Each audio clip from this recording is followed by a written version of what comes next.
आजचा आपला चिंतनाचा विषय आहे निश्चय आणि सकारात्मकता. येस, तुम्ही जे काही ठरवाल, जे काही कराल ते निश्चयपूर्वक करा. आणि एकदा का तुम्ही निश्चय केला तर काही झालं तरी मागे वळून पाहायचं नाही आहे. तुम्हाला बरेच आजूबाजूला गोष्टी येतील, नाही हे तुम्हाला जमणार नाही, हा तुझा प्रांत नाही, पण तुमचा निश्चय ढळू नका आणि तुम्ही ते पुढे करत करत करत जा.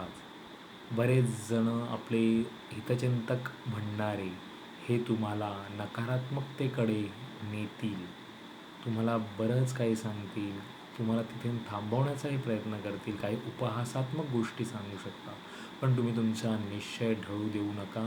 तुम्ही तुमचं काम करत राहा आणि हे महत्त्वाचं आहे. तुम्हाला स्वतःवरती विश्वास आणि तो निश्चय एकदा केल्यावरती तो पूर्ण करायचाच, हे महत्त्वाचं आहे.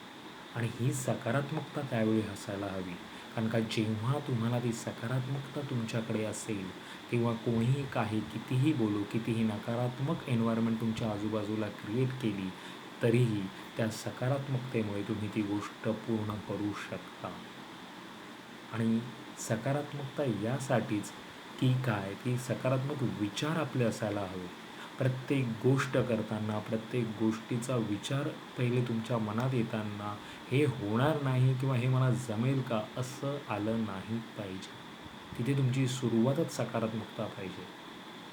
आणि सकारात्मक राहा, आनंदी राहा, कोण काही तुमचं काही बिघडवू शकत नाही.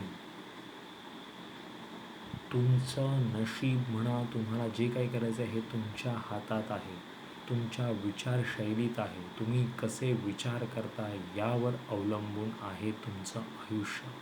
आणि त्यामुळे ते निश्चयपूर्वक आणि सकारात्मक पद्धतीने जगणं फार महत्त्वाचं आहे. म्हणून ह्याच्यावर चिंतन करा की आपण कसे वागतो आहोत. आपला केलेला कुठला निश्चय कोणी काही सांगितल्यामुळे, कोणी काही बोलल्यामुळे ढळतो आहे का? आपण काही नकारात्मक विचार, काही गोष्ट सुरुवात करण्याच्याच आधी आपल्या डोक्यामध्ये ते नकारात्मक विचार स्वतःहून येत आहेत किंवा कोणी दुसरं घालत आहे का, हे पहा. ह्याच्यावर चिंतन करा. आणि एवढं लक्षात ठेवा की तुम्हाला तुमची गोष्ट एकदा निश्चय केली तर ती पूर्ण करायची आहे आणि सकारात्मक विचार आचार ठेवायचे. तर नक्की यावर चिंतन करा. पुन्हा भेटू उद्या एका नवीन विषयासोबत. तोपर्यंत नमस्कार.